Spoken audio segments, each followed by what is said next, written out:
창세기 25장 1절에서 18절. 아브라함이 후처를 맞이하였으니 그의 이름은 그두라라. 오늘 말씀은 아브라함이 죽는 이야기, 그리고 그 후손들이 얼마나 됐는지 그것을 확인하는 시간입니다. 이제 이 시간 이후는 이제 이삭이 야곱과 에서를 낳는 이야기가 나오겠지만, 그 이야기 하기 전에 아브라함의 후손들에 대해서 마무리를 하는 시간입니다. 그래서 오늘 이야기는 사실상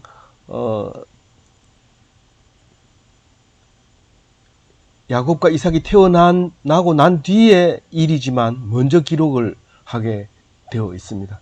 오늘 말씀 속에서 족보도 나오고 지역도 나오지만 그 중에서 가장 마음속에 와 닿는 것은 아브라함이 이삭에게 자기의 모든 소유를 주었다는 것입니다.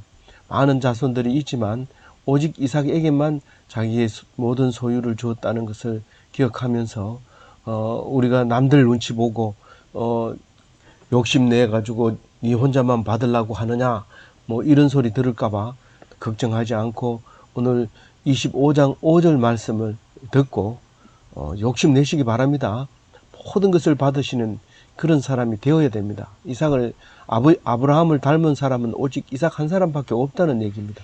오늘 그 말씀을 기억하면서 오늘 묵상해 보도록 하겠습니다. 아브라함이 맨 처음에 얻었는 게 사라가 아기를 못 낳아서 그 후처가 아니라 하갈을, 사라의 여종 하갈에게 가서 아기를 낳으라고 사라가 공고를 해줍니다. 그럴 때 사라는 하나님이 약속은 기억하지만 현실에 안 맞으니까 사람이 생각하는 생각대로 머리를 해낸 거죠. 시바지를 원했지만 하갈은 절대로 그렇게 하지 않았습니다. 정말 하려면 철두철미하게 계획을 짜야 됩니다. 보통 계획을 짜서 안 됩니다. 거의 실패할 확률이 높지만 철저하게 짜서 시바지를 할 수 있는데 10달 동안 가짜 배를 굴리고 실제로 임신한 사람은 가둬놓고, 그리고 여러 가지 또 판단을 해야 됩니다. 아기를 낳을 때 정확하게 확인하고, 그리고 공포를 하고, 이제 이런 복잡하고 확실한 게 있어야 그것도 성공할까 말까 거의 불확실하지만, 그럼에도 불구하고 세상적인 마음을 생각으로 했을 때 오히려 엉뚱한 일을 저지름으로써 하갈과 이스마엘은 쫓아내게 됩니다. 그러고는 아브라함은 오직 이삭만 내 아들이다 라고 얘기를 하지만 이스마엘뿐만 아니라 다른 아들들도 있었다는 사실입니다. 사라 말고 그두라라는 그 사모님이 계셨다는 겁니다. 그러니까 이 아브라함이 그두라에서 낳은 자식이 6명이나 있는데 그 이름이 시므란과 욕산과 머단과 미디안과 이스박과 수아를 낳고, 이 중에서 익숙한 이름이 미디안이 있죠. 미디안. 실제로 미디안은 지금 미디안은 이 제일 밑에 보면은 이 사람들이 다 동쪽으로 갔다고 그랬는데, 동쪽으로 가가지고 맞은편에 있었다고 얘기를 해요. 그 동쪽 맞은편에 있었다는 얘기는 이스라엘 백성과 늘 맞은편에 마주보고, 지금 요르단 동쪽에 요단강 동쪽에 요르단이라는 나라, 암만이라는 나라가 있는데, 거기는 물론 지금 이슬람 족속들이 살고 있는 아라비아 반도, 그것뿐만 아니라 하란 땅을 거쳐서 쭉 내려가서 메소포타미아, 그러니까 유브라데 강을 따라서 쭉 내려가는 그 지역까지 전체가 이 사람들이 살고 있다는 얘기를 하게 됩니다. 그래서 그 미디안은 옛날 백길이 육지길보다 편리할 때 아라비아 반도가 전부 미디안 땅이었다는 것입니다. 그래서 이제 그걸 보면은 미디안이 바로 아브라함의 후손이라는 것을 알 수 있습니다. 그래서 그걸 잘 모를 때 미디안이라는 말을 안 쓰고, 그때는 옛날에 썼는데 요즘은 전부 이슬람교가 태어나고부터, 이슬람교가 생기고 나서부터는 이스마엘의 후손으로 전부 그것을 이제 믿고 있는 거죠. 엄청난 그 많은 백성들이 기독교인들과 대치하고 마주보고 있는 거죠. 3절에 보면 그 6사람 중에 그 두 번째 아들 욕사는 서바와 드단을 낳았으며, 이 서바는 서바 여왕 나오는, 솔로몬 나올 때 서바 여왕 나오는 이디오피아 그쪽을 얘기하는데, 서바도 마찬가지로 아라비아 반도하고 같이 붙었는데 지금 백길이 딱 막히면서 이제 그 아랍은 아랍 쪽으로, 그러니까 오만이라든가 예멘이라든가 이런 나라로 이렇게 막혀버렸지만 사실은 그게 같은 나라 서바였고요. 그 다음에 드단, 드단의 자손은 아수르 족속과 르두시 족속과 르움미 족속이며, 이 아수르 족속은 우리가 알다시피 아수르는 유브라데강 상류 쪽에 이렇게 큰 나라를 이루었던 적이 있잖아요. 그 족속들이 다 드단의 족속이었다 하는 것을 이제 여기서 말하고 있습니다. 근데 정확하게 아수르가 다른데 또 나오는데 그게 맞느냐 여기 맞느냐 이렇게 막 싸우면은요, 답을 이렇게 해야 됩니다. 드단의 자손일 수도 있고 그 앞에 저 앞에 나오는 아수르의 자손도 있을 수도 있다. 왜냐하면 서로 싸우기 때문에 누구 편을 들 수가 없기 때문에 이 역사는 그렇게 기록이 됩니다.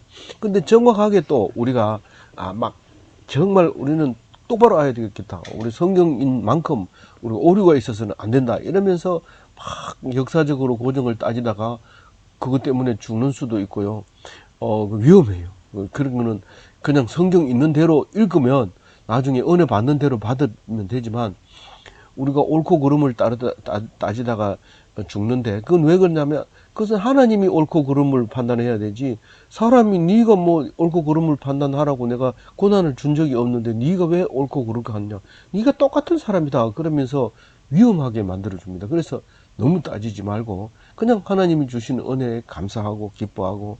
이 성경은 왜 성경이라고요? 우리가 원래 알고 있는 걸 생각하게 하는 거예요. 성경을 안 보고 친구 만나면 잡다한 얘기를 합니다. 뭐 쓸데없는 코로나 바이러스가 우리나라에 들어왔다, 대구에 들어왔다, 칠곡에 들어왔다, 이런 것만 계속 얘기하지 이런 얘기 안 합니다. 4,000년 전의 이야기를 왜 하는데, 지금하고 무슨 관계가 있는데? 관계가 있죠. 그때나 지금이나 똑같은데 하나님의 말씀인데 그걸 놓치면 안 되는 거죠. 근데 그거를 모르고 있으니까 자꾸 뭐 이게 맞느냐 이게 맞느냐 계속 그거 가지고 싸우는 거죠. 지금 이 시간에도 여전히 싸우고 있을 텐데, 4절에 보면 미디안의 아들에 대해서 나오는데, 미디안은 지금 5명이 나오죠. 에바, 에벨, 한옥, 아비다, 엘다, 그두라, 엘다, 이렇게 5명입니다. 그런데 이 사람들이 우리는 잘 모르지만 지금 그 아랍 사람이라든가 또 이스라엘 사람이라든가 또 흩어진 유대인들이라든가 특히 이 블레셋 팔레스타인 사람들이라든가 이런 사람들은 이 중에 아는 사람들이 들어 있단 말입니다. 왜냐하면 소수의 그 자손들이 조상의 이름을 기억하고 있을 수도 있는 거죠. 그리고 그 5절에 이렇게 얘기합니다. 아브라함이 이삭에게 자기의 모든 소유를 주었고, 이렇게 얘기합니다. 정말이냐? 이게 사실이냐? 사실은 아니다라고 얘기합니다. 6절에 자기 서자들에게도 재산을 주어 자기 생전에 그들로 하여금 자기 아들 이삭을 떠나 동방 곧 동쪽 땅으로 가게 하라 하였더라. 이게 모든 소유를 주었고, 서자들에게도 주었고, 모든 거 말고 또 있습니까? 이 성경은 너무도, 현실에 안 맞는 얘기를 하는 거 아닙니까? 현실에 안 맞는 건 우리가 현실에 안 맞는 거죠. 성경은 수없이 죽여버린다 하지만 안 죽이잖아요. 성경은 잘못됐고 나는 잘 됐습니까? 너 오늘 저녁 일찍 안 들어오면 죽어. 그거를 수없이 반복했는데 한 사람도 늦게 들어왔다고 죽은 사람은 없습니다. 다른 이유 때문에 죽죠. 대에 들었다든가 이런 것 때문에 죽는 거지, 늦게 들어온 그 자체로 죽이면 안 되죠. 그러나 아버지는 아들에게 항상 그렇게 얘기를 합니다. 성경은 우리 보다가 저스티스 합니다. 정의롭습니다. 기억해야 됩니다. 성경 이거 안 맞다 이러고 던지면 죽습니다. 그 사람은 바로 죽습니다. 니는 더한 놈이, 이렇게 하면서 죽여버립니다. 하나님이. 기억하시고 꼭 말씀을 경청하여 들으시고 묵상하시기 바랍니다. 이제 서자들은 될 수 있으면 이삭에게 가까이 안 오도록 동방으로 보냈는데, 항상 이스라엘 서쪽은 없습니다. 이스라엘 서쪽에는 블레셋이 조그맣게 땅을 차지하고 있을 뿐이지, 그랄 땅에 차지하고 있을 뿐이지, 서쪽에는 지중해가 있기 때문에 서쪽에 존재할 수 없습니다. 전부 동쪽으로 밀려가 있습니다. 그래서 이게 이스라엘 땅을 자세히 보면 거기가 이집트 문명과 유브라데 메소포타미아 문명을 꼭 거기를 거쳐서 지나가기 때문에 호리병과 같은 그런 아주 요충 지역입니다. 그러니까 거기서 인생사에 대해서 이야기를 많이 하게 되고, 그 인생이 뭐라는 것을 생각하게 되고, 제가 그렇게 얘기하니까 이게 철학이 중요하구나 그러면서 철학 공부하는 사람이 있는데, 성경을 공부하면 철학 공부 안 해도 됩니다. 그런데 철학을 공부해서 성경을 보려면 철학의 눈으로 보죠. 철학의 눈으로 성경을 보면 안 보입니다. 성경의 눈으로 철학을 보면 보이는데, 그러니까 철학 위에 종교가 있고 종교 위에 기독교가 있는 거죠. 철학은 학문 중에서는 최고 높습니다. 그리스 사람들은 그걸 알았어요. 그래서 그리스 사람은 철학 박사를 일본어로 박사 이러면 철학 박사를 얘기하는 겁니다. 그 밑에 도덕이 있고 그런 거지. 도덕 윤리가 있고 그런 거죠. 그러니까 도덕 위에, 철학 위에,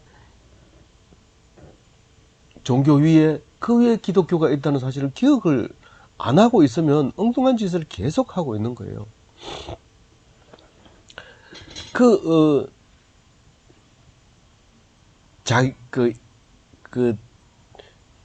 동쪽, 이거는 맨 처음에 인간이 선악과를 따먹고 에덴 동쪽으로 쫓겨납니다. 그리고 쫓겨나가지고 둘을 낳았는데 한 사람을 죽입니다. 한 사람이. 그러니까 그 남은 살인자를 동쪽으로 쫓아냅니다. 또 여기 이삭 자기를 안 닮은 서자들은 다 동쪽으로 쫓아냅니다. 안 닮았다고 그러면은 무슬림 사람들이 굉장히 싫어해요.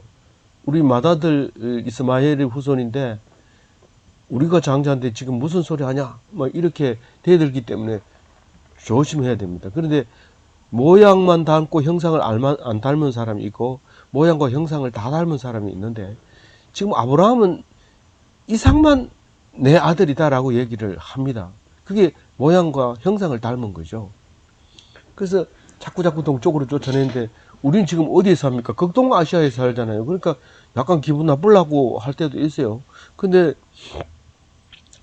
이제는 더 나쁜 짓을 해도 쫓겨갈 데가 없다, 이렇게 생각하면 더욱 하나님을 이제 믿고 의지해야 되는 그런 마음이 생기기도 하는데, 그것과 이것과는 다른 이야기로 지금 말하고 있다는 걸 기억해야 됩니다.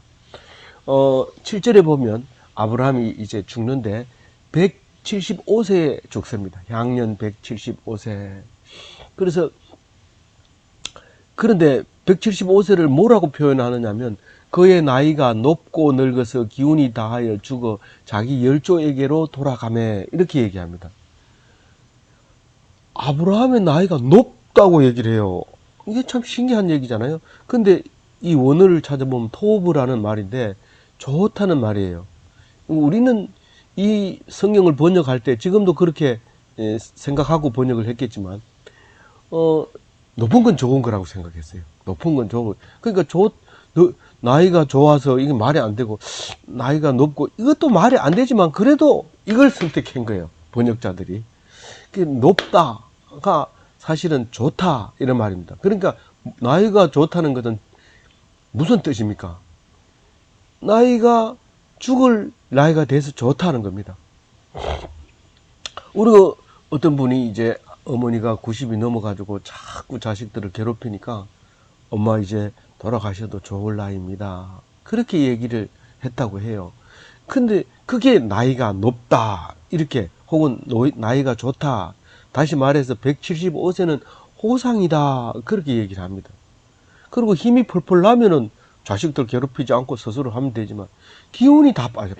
기운이 다 빠져가지고 죽는데 그 호상을 당할 때는 임종을 보려고 자식들이 쭉 앉아 있는데 죽었는지 안 죽은지 몰라. 처음부터 오래 전부터 힘이 빠져가지고 가만히 있으니까 눈을 뜨래도 한참 있다가 눈을 이렇게 떠서 이렇게 보고 날 알겠어요 이러면 눈을 스르르 감고 알겠으면 눈물 깜빡깜빡 해주세요 이러면 천천히 깜빡깜빡. 이게 안다는 건지 모른다는 건지 알 수 없어요. 그리고 나중에 눈을 감아서 안 뜹니다. 그 전에 요즘은 이렇게 의학이 발달돼서 뭐 그때도 뭐 알았는데 뭐 무례하다고 안 했겠지만은 눈을 이렇게 까뒤집어 보면 공동이 이제 풀어지면 그거는 이제 죽은 거죠. 그래서 눈동자 같이 자지 않고 지킬 때 눈동자 같이 지킨다는 거죠. 눈동자는 다 자고 뭐 이래도 그건 안 잡니다. 그래서 그러면 되는데 혹은 요즘은 이제 목에 여기 딱 대보면 맥박이 안 뜨면 죽은 건데 그것도 안 합니다. 그럼 어떻게 했냐면 죽을 때 이게 한지를 가지고 바람에 잘 나는 한지를 가지고 콧구멍에 이렇게 대보면 안 흔들리면 죽은 겁니다. 그래서 의사가 한 의사가 운명하셨습니다. 이 안 움직이고도 한참 있다가 바로 운명하셨습니다. 이렇게 하는 게 아니라 이렇게 하고 이따가 돌아서서 유족들을 보고 운명하셨습니다. 이렇게 하는 거죠. 그게 이제 그 운명을 지켜보는 가족들의 모습이죠. 그래서 이제 어른께서는 조상들에게로 돌아갔습니다. 그래서 돌아가신 거란 말이에요. 돌아가신 거. 뭐 기독교인은 흙으로 돌아갔으니까 흙으로 돌아가셨다 이런데 흙으로 금방 안 돌아가잖아요. 근데 조상에게는 가는 거는 막바로 가요. 뭐 불교에서는 염라대왕 뭐 무슨 대왕 이런 엄청 많은 왕을 만나고 가는데 그러면 뭐 돌아가셨습니다 이렇게 하지 말고 왕 만나러 갔습니다 이렇게 얘기해야 되죠. 근데 어쨌든 가는 길에 그렇게 만나는 거니까 또 목적지는 아니죠. 그리고 구절에 보면 그 아들이 이제 이삭과 이스마엘이 오는데 이삭이 마상주가 되는 거예요. 왜냐하면 이스마엘이 맞이지만은 쫓아내버렸고 그런데 이스마엘이 찾아옵니다. 아버지 돌아가셨다면서 오는데 이스마엘 그 이슬람 경전에는 이스마엘이 맏아들로서 이렇게 흘러가는데 이삭처럼 이렇게 같이 살았다고 얘기를 하면서 장자로서의 역할을 기록했다고 해요. 제가 코란을 읽어보지는 않았는데 그렇게 기록을 하고 있고 기독교인은 성경은 이렇게 이삭이 이 장자로 흘러 내려온다고 기록하고 있는데 어쨌든 우리가 읽는 성경에는 이삭이 둘째가 마상주가 돼서 제일 앞에 나옵니다. 그래서 이스마엘이 두 사람이 이제 장례를 상주가 돼서 마상주가 두 사람이 돼서 이제 장례를 치렀는데 마물의 막벨라 굴에다 드립니다. 거기는 그 헤브론에 있는데 에브론이라는 사람의 땅을 밭을 사서 굴을 사면 밭이 딸려 있는데 밭에 있는 굴이라고 표현을 했어요. 그래서 그때 얼마 주고 샀어요? 8천만 원 주고 사가지고 이제 문중 묘를 삼았는데 나중에 이스마엘도 그 이삭도 이스마엘은 거기에 장례를 안 치릅니다. 근데 이삭 내외분하고 그 다음에 야곱 내외분, 이렇게 6구의 장례를 그 막벨라 굴에서 드리게 되죠. 10절에 보면 아브라함이 해쪽 속에서 산 밭이라고 분명히 얘기하면서 사라도 거기에 장사되었다고 표현을 하고 있습니다. 11절에 보면 아브라함이 죽은 뒤에 이삭은 보엘라 헤로이에 살았다, 그렇게 얘기합니다. 보엘라 헤로이는 브엘세바 부근이지만 브엘세바는 언약의 우물, 7개의 우물, 이런 뜻을 가지고 있고, 보엘라 헤로이는 보이는 우물 혹은 하갈의 우물, 이렇게 표현을 합니다. 왜 보엘라 헤로이라고 이름을 불렀느냐 하면 보이는 우물, 그러니까 미래를 내다보고 그렇게 그런 것을 강조하려고 그렇게 말을 하지 않았는가, 그렇게 생각이 됩니다. 사실은 이제 그 야곱과 에서가 나는 얘기는 이제 26장부터 나오지만 사실은 그 아직 에서와 야곱이 나오는 이야기는 안 납니다. 이때 그 셈이 아직 살고 있었어요. 조상 셈, 함셈, 야벳 할 때 그 노아의 아들이 아직도 563살로 살아 있었어요. 그 손자 셀라도 428세로 살아 있었고, 그 셀라의 아들 에벨도 398세로 살아 있었고, 아브라함은 175세로 이제 죽게 되죠. 조상들에 비하면 빨리 죽는 거죠. 그 다음에 이삭은 이미 75세가 되었고, 야곱과 에서는 15살이 되는 상태에서 아브라함이 평안하게 후손들이 지켜보는 가운데 이렇게 장례를 치르고 있는 것입니다. 그리고 이삭은 브엘라 헤로이에 살고 있다고 미리 얘기를 합니다. 그리고 이번에는 이제 그 이스마엘에 대해서 얘기를 합니다. 아까는 그 그두라의 자손, 그 다음에 아브라함의 하갈의 자손에 대해서 얘기하는데, 하갈은 이스마엘 하나만 낳았지만 그 처음부터 그 뱃속에 들어 있을 때 그 하갈에게 약속을 하고, 이제 태어나 가지고 쫓겨났을 때 이스마엘과 하갈에게 말했는데, 12두령을 너희에게 주겠다, 엄청 많은 그 후손을 주겠다고 약속을 했는데, 그게 12명의 이름이 오늘 그 16절까지 나옵니다. 근데 나중에 마스밧이라는 사람이 나오죠. 이 사람이, 이 마스밧은 그 여기가 안 나오는데, 여자로서 그 중요한 인물입니다. 바스맛은 그거는 나중에 이제 알기로 하고요. 저기 이삭과 야곱하고 관계가 있는 바스맛입니다. 그 12명 중에 느바옅, 게달, 아부엘, 밉삼, 미스바, 두마, 마사, 하닷, 데마, 여둘, 나비스, 게드마. 여기서 미스마, 두마, 마사라는 말이 가끔 나오고, 하닷 이런 말이 좀 나오고요. 데마는 욥기에 나오죠. 데마. 그래서 몇 군데가 아랍인들의 땅의 이름이 가끔 나옵니다. 게달 많이 나오죠. 게달의 장막 같아 검은 그 천막을 이제 게달 사람들이다. 이 게달이 둘째 아들이 가장 번성을 했던 것 같아요. 그리고 이스마엘이 여기서 마칩니다. 엑스트라니까. 그 이스마엘은 137살을 살았다, 그렇게 하면서 17절에 그렇게 얘기하면서 이스마엘은 여기서 뭐냐, 마무리 해버리자, 그런 얘기를 이제 하면서 성경을 끝마칩니다. 더 이상 안 나오죠. 여기서는 뭐 게달 이런 건 나오지만은 그건 그냥 엑스트라로 나오는 거고.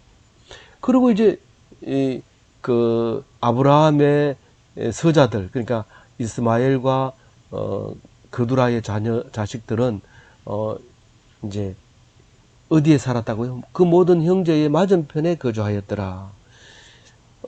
이 말이 뉘앙스가 좀 이상하죠. 그 모든 형제가 뭐예요?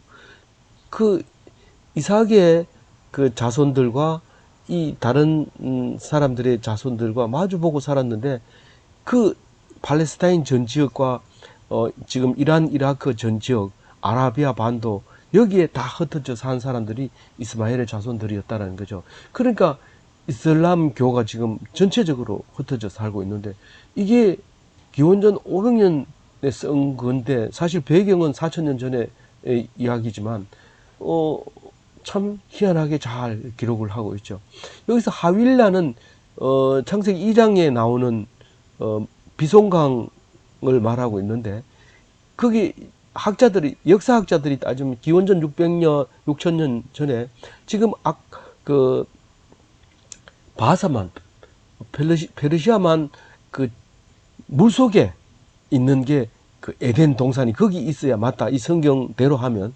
그래서 거기에 에덴 동산이 있었는데, 지금 물이 차 올라왔으니까 이제 거기가 이제 밑으로 퍼졌죠. 원래는 거꾸로 얘기하면 에덴 동산이 뭡니까, 아라라산 있는 쪽에, 그쪽에 있어야 되는데, 지금 이거를 역사학자들이 거꾸로 생각해낸 거죠. 이 성경의 기록을 자세히 읽어보니까 거기가 맞다고 얘기를 하는 거죠. 그래서 페르시아만 그 바다 밑에가 에덴 동산이었다고 보면 이 성경은 하나도 틀림이 없이 잘 맞아 들어간 거죠. 그쪽에서부터 시작해서 이집트까지, 아라비아 반도까지 전부 이 사람들의, 이스마엘의 자손들의 거처가 되었다, 이렇게 얘기함으로써 이야기를 마치게 됩니다. 마친다는 얘기는 오늘 묵상을 마친다는 것이죠.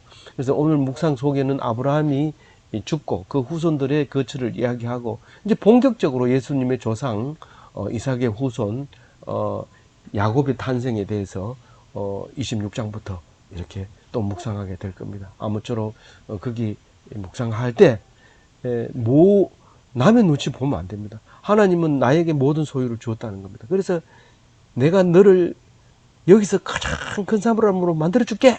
그럼 제일 큰 사람이라는 것을 믿어야 됩니다.